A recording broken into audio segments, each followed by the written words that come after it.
Thank you so much for the laurels. My problem was, well, I'm focusing on sewage, and if this project works, you know, the questions coming up would be very various. So I set up my presentation in a way, what is the problem? Where do we want to go? And after that, I will dwell on biochar and its credits. And I will dwell on the credits, as you will tell. So here you go with a problem. One of the problems we face in society is that things went pretty easy for us. And when you think of sewage water, we live at the detriment of others and at the detriment of future. And we always prefer the easiest solution. And the easiest solution in sewage water is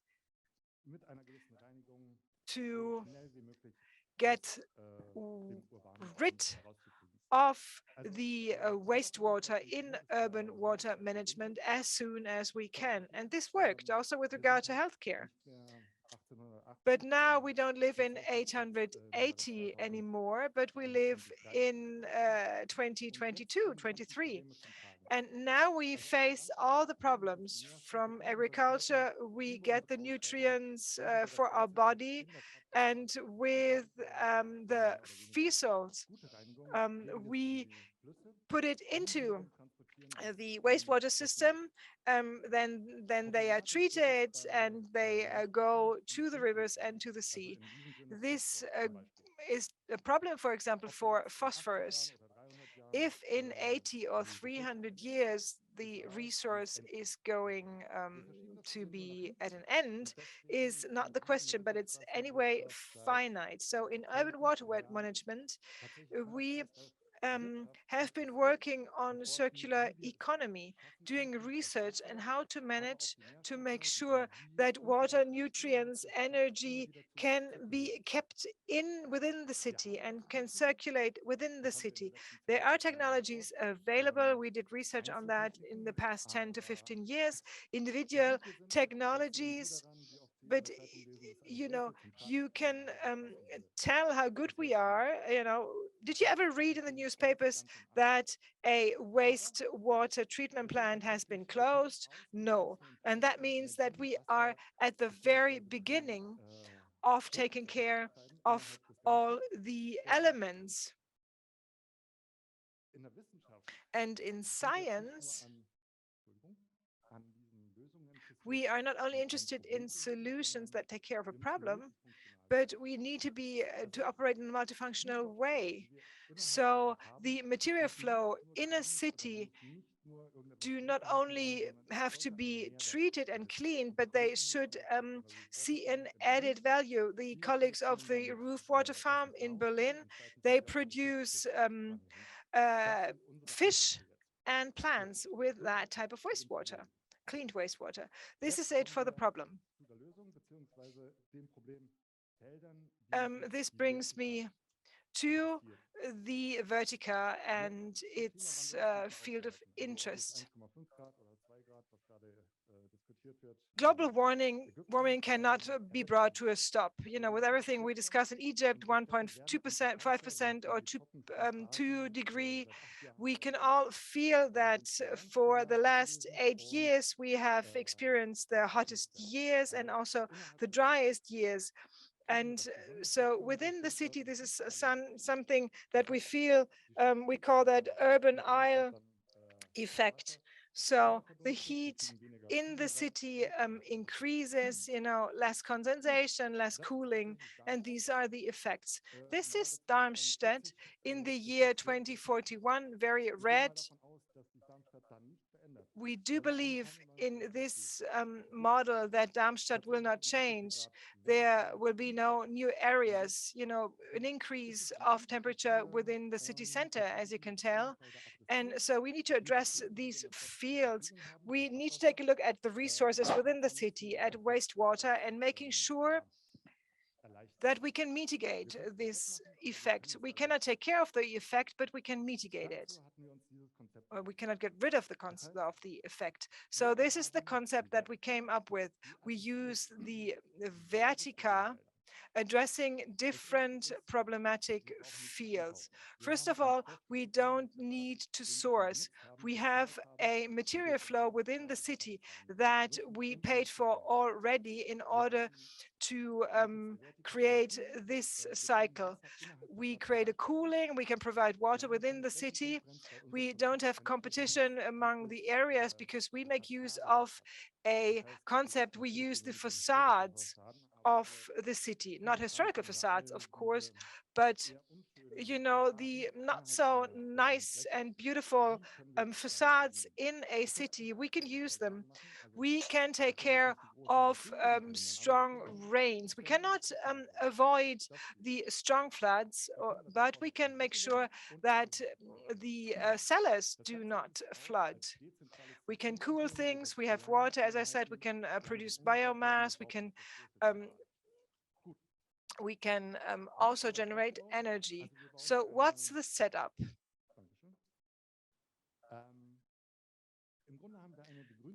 Basically, we have a green facade cleaning gray water, producing energy using PV. And many are doing this for the last 8 years and have been doing this in Europe. Our concept is very different from what our colleagues in Austria or Spain do, because we separated things. So in the back, we have a cleaning body, and in the front, we have the green facade. So plants. Others try to do that in containers, and then you get problems, because if you want to have two technologies in one space, you need to compromise, and you don't want to do that. So what is at stake here, and this is why I'm here, is biochar. So within the cleaning body for the gray water, we use a mixture of substrate, and we added biochar to that. We carried out a lot of tests with different elements and materials. We try to use artificial elements always, because the quality is constant. This is mineral wool. It worked more or less. We had fungi growing, as you can tell. And so this substrate was not usable in the long run. And we need a lot of physical features that were able to add to the cleaning process. And so we tested basically every material that was available. And at a certain point, we came across biochar. And with biochar, we were able to cover all the features and the characteristics, the functionalities that we need. High surface, high absorptive capacity, long water retention in general, a good connection to the features that we need for cleansing. The only negative effect that I saw in biochar is that it gets too heavy. So if we saturate it with water, and on 1 square meter we have 100 liters that we need to fill with cleansing substrate, and just do a quick calculation, this is getting heavy.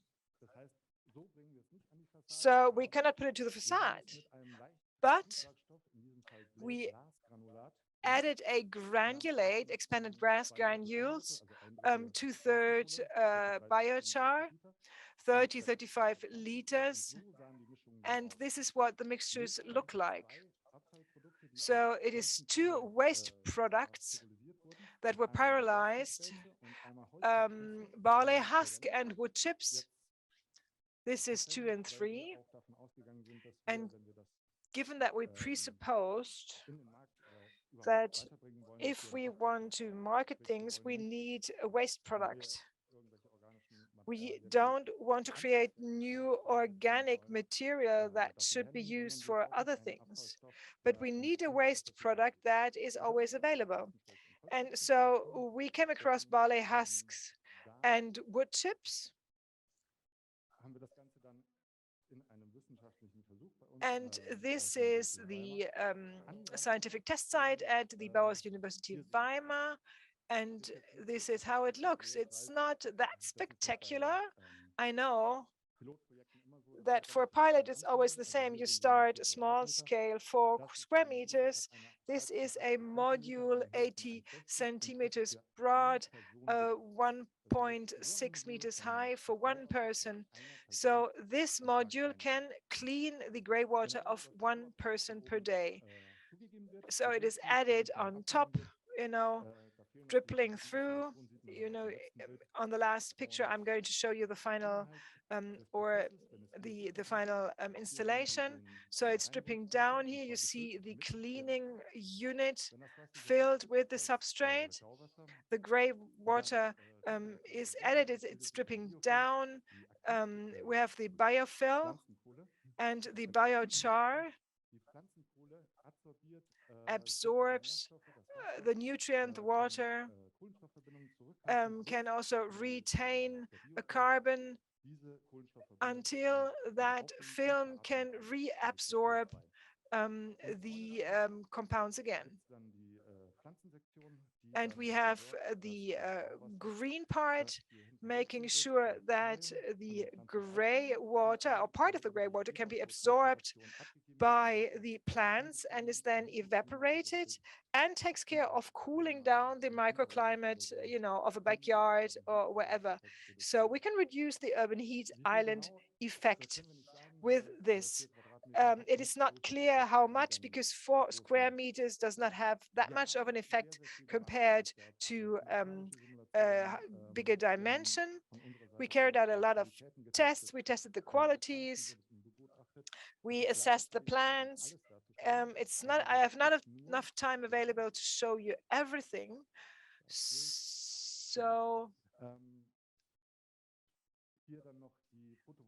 this is the PV setup in order to produce energy, to produce electricity. We really took a multifunctional approach. It's difficult to show everything, but to come back to biochar, we of course wanted to know about the effect of biochar on the cleaning process. And I set up this test site in our laboratory with different substrate testing. So we have the different substrates, the grass granules, the wood chips, and the barley husks. And this is how they look like after they have been used for 2 or 3 months in gray water.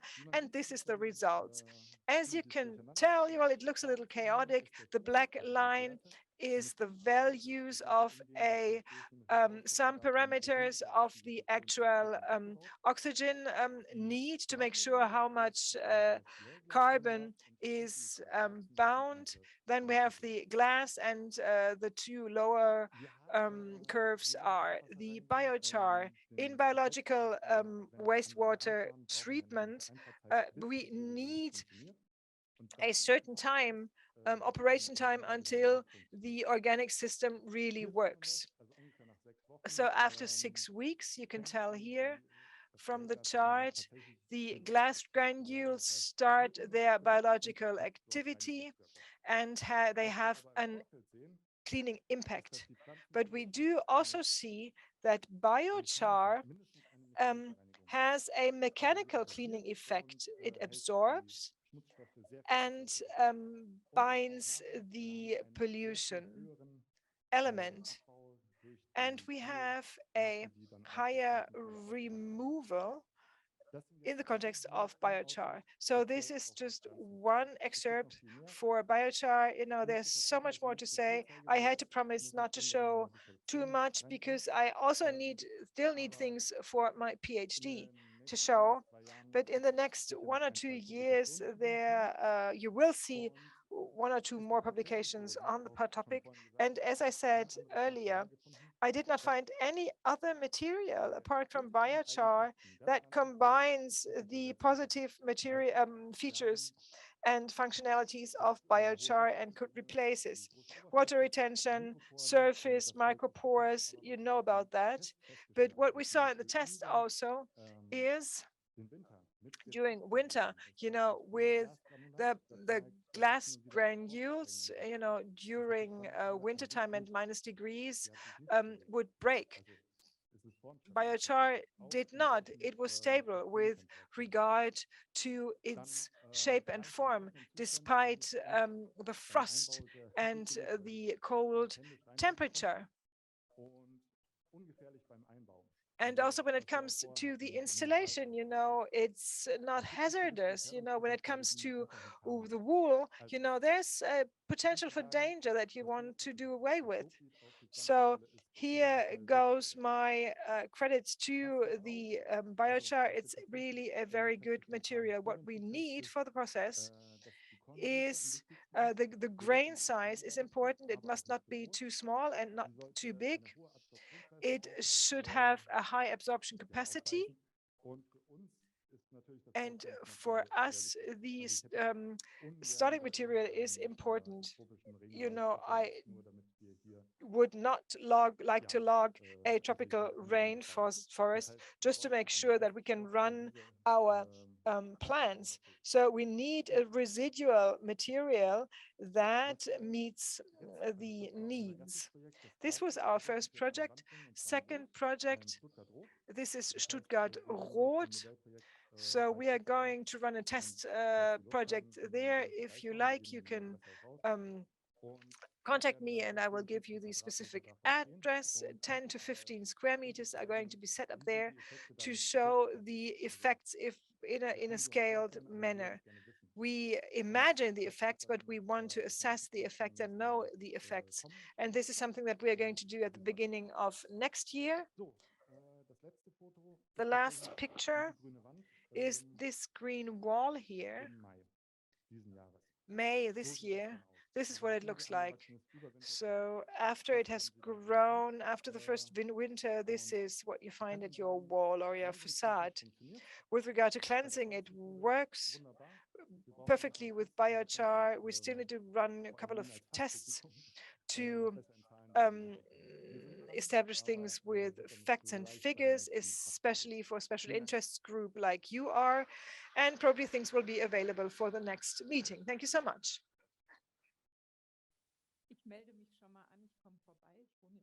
I live in Stuttgart, so, let me register for a visit, please.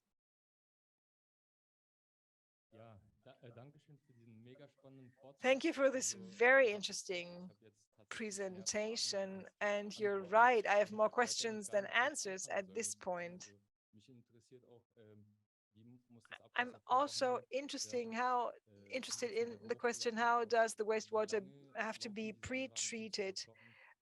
How long do the plants run? Which plants are appropriate best? What was the first question again? How do you have to pre-treat greywater? Pre-treatment is a settlement plan. So we take out the solid matters, like food residues, hair, and so on. And then we have a buffer tank. And then we put it to the module.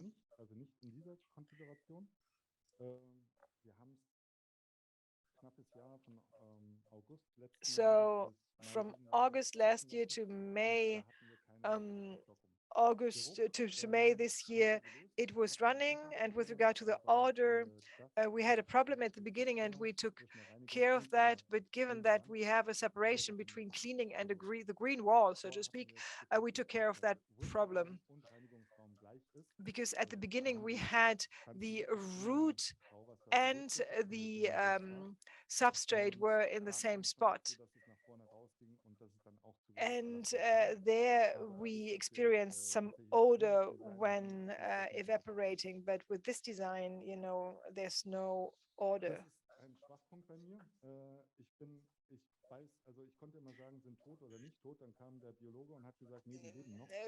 You know, and when it comes to the species and type of plants, can't tell you anything. I know that these plants are still living, so to speak. We had a reference plant from our colleague from biology. He had a loss of 10 to 15 or up to 25% of loss is normal. We had a loss of 5 to 7%.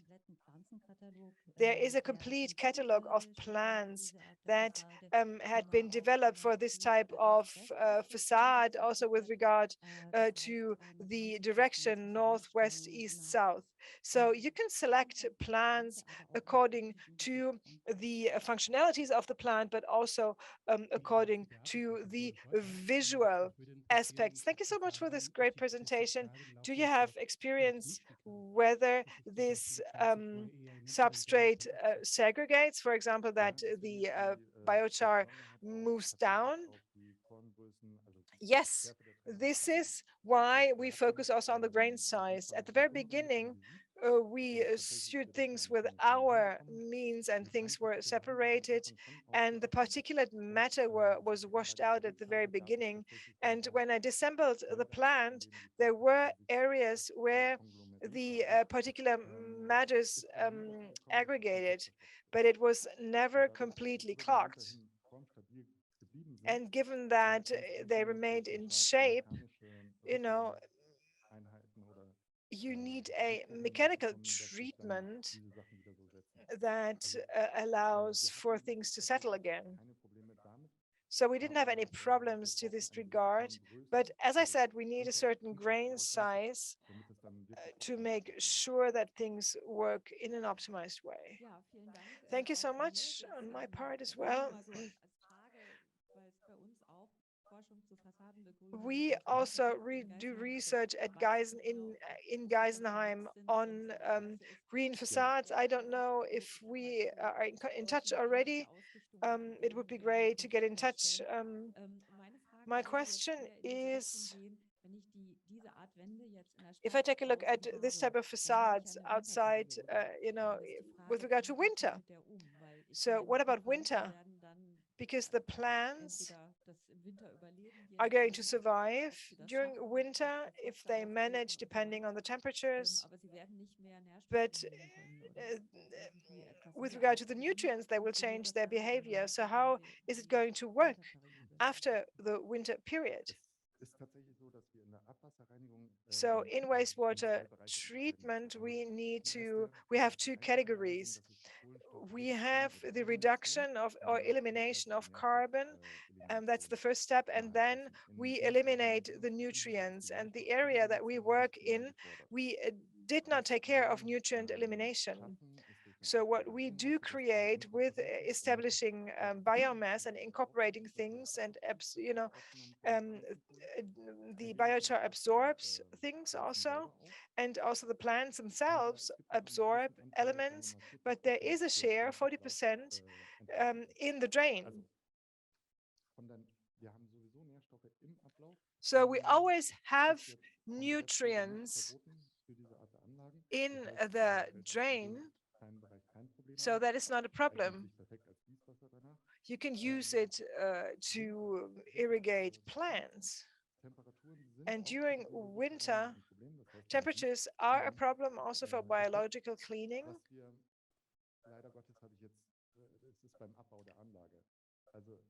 And when I disassembled the plant, this area here, these are the PV modules. And we don't use PV only to produce energy, but they protect also. So we close the PV modules and you have a closed surface, and behind we can keep up a temperature that is higher than outside. And colleagues told me that when it comes to winter and facade and green facade, the problem is that they are not irrigated. So if the sun comes out and the plants start their activity, they don't have water available, and that stresses them.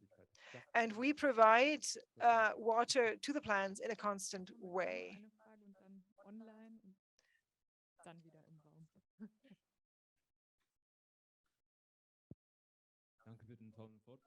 Thank you for the great presentation. We have a similar experience with the separation.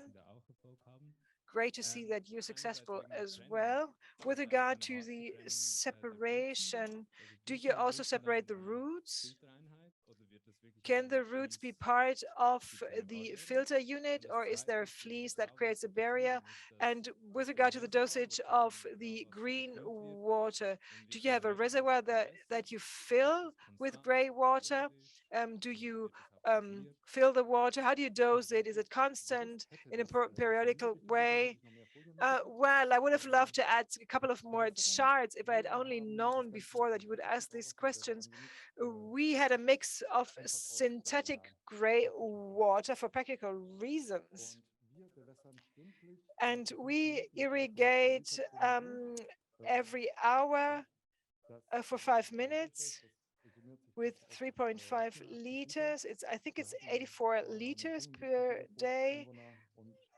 We calculated 75 liters per person at the beginning. And this is a reservoir that we have. In practical life, in real life, we will have the buffer tank for storage to make sure that irrigation can take place in intervals. I forgot the first question. Oh, the separation. The separation is very strict. We do not allow the plants, but you know the plants, what they do, sometimes you have very fine roots coming over, but that should not be. So the room for the roots is in the front, and the room for cleaning is in the back. So just don't use bamboo. Online, let's not forget people online. Thank you so much. Andreas Hellmann would like to know the microfilm. What is it made of? Is it algae, and how the process works? The biofilm is 100% bacteria because we don't have sunlight available, and algae need sunlight. So it is just a type of cleaning that is made use of also in other types of plants. So given that we don't have sunlight in the back, this wouldn't work with algae. Jonas Weiss is asking practical application. If biochar gets too heavy, why don't you create a smaller box? Well, we need the volume for the wastewater to dribble through it, and the microorganism to absorb it. So it's a question of time and distribution. And the sizes that we use work pretty well at this point in time. No dry spots, not too much water, and a cleaning performance that is at a good level, permanently at a good quality.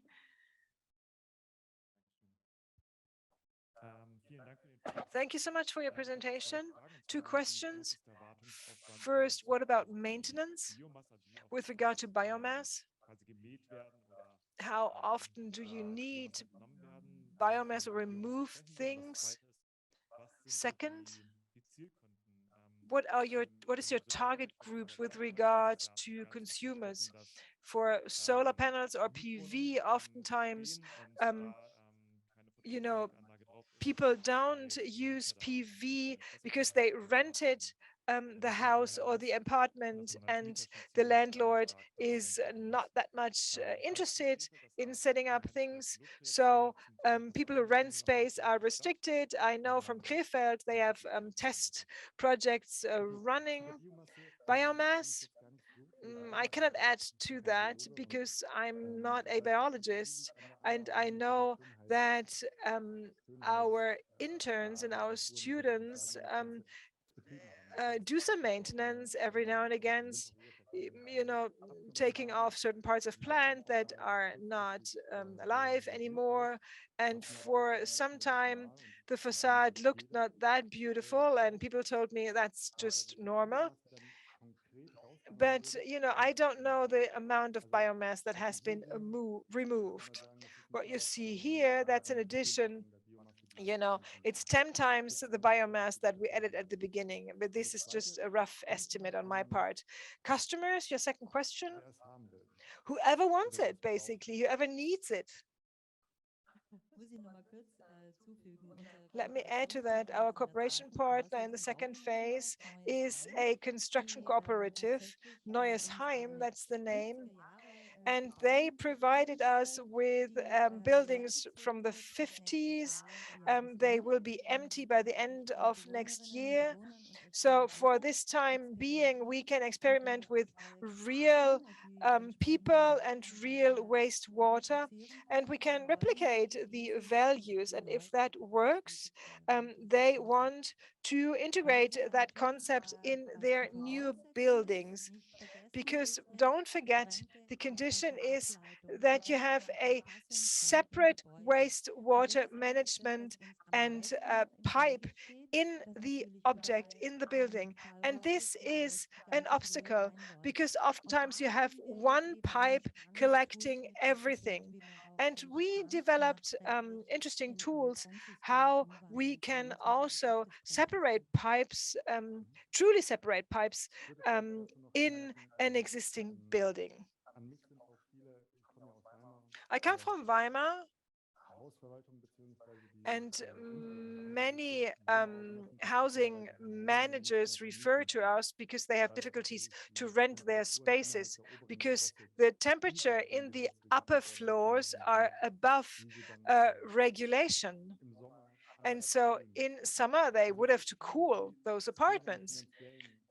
So there are many people seeing that they need to act, not so much for reasons of environment. They are far away from protecting the environment, but their interest is a financial one because otherwise they will not be able to rent the space anymore.